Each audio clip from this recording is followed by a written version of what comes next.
I think it's safe to say, leadership matters during good times. It really matters during challenging times. And I think what we're all experiencing, it doesn't matter what industry you're in, these are challenging times. And leadership, I've seen, helps organizations really push through. But more than that, as I look at businesses, and I'll go in and out of sport, but I think this applies to any industry. And I would pressure test this with the audience. All high performing companies I have found have three constants. One, they have an aspirational vision, that true north that really guides the organization day in and day out.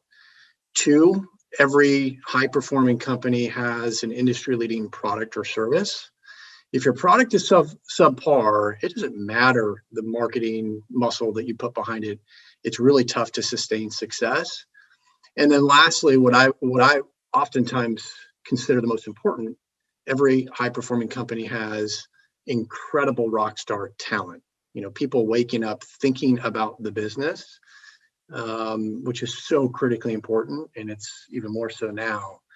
I would argue that the first kind of drives the second and third. If you don't have an aspirational vision, it's going to be really tough to attract high performing talent. It's also going to be really tough to retain, develop that talent. And if you don't have the talent, good luck trying to sustain industry leading product or service.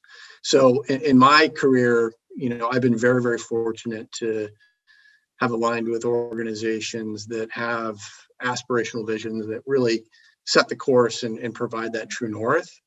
And then, that has led to great success, whether that be at Major League Soccer, minor league baseball, and now most recently at the U.S. Soccer Federation.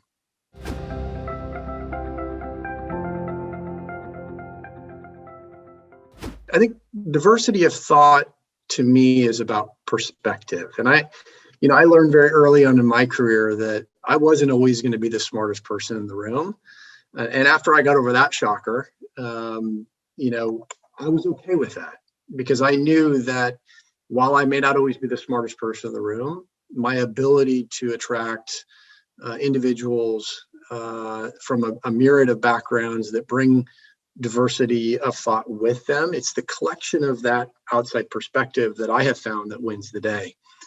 I think we all have to admit we're creatures of habit.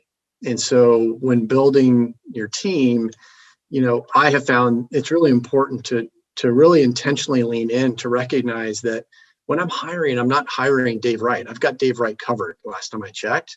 I'm hiring folks that bring different experiences, that bring different skill sets, and quite frankly, are better than me in a lot of different areas, and so being comfortable surrounding yourself with folks that are incredibly talented from different backgrounds that are better than you in certain areas, I think is not only a sign of leadership, but critically important.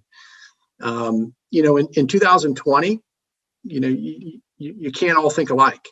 And as organizations are being pressed to hustle, to innovate, to think about their business differently, if you have 17 Dave Wrights walking around, you're only going to get one point of view. And I think creating a culture with an infrastructure of rock star talent that comes from different backgrounds, that think differently, they're going to challenge status quo, is what today's high performing companies demand. And I think that's critically important in sport. I mean, sport as an industry is moving a mile a minute, and those organizations that commit to diversity of thought, that commit to surrounding themselves with individuals that bring different perspective, I think are going to have a leg up in what is only going to become increasingly competitive as we look to the future.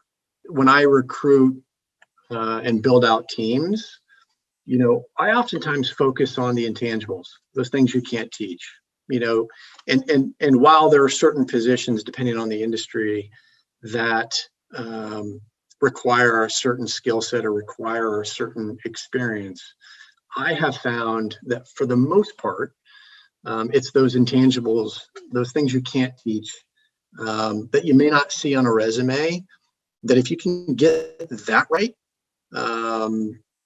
gives you a great greater opportunity for success. One of my favorite interview questions, I'll have the pleasure of meeting finalists for a certain position. And invariably, every single one of those finalists was an athlete at some level, from a Division I champion all the way down to a high school warrior. It doesn't matter what level, they competed at some level, and that's the important piece. My favorite question is, if I were to watch you play, let's say, basketball for 15 minutes as a high school senior, what would I see?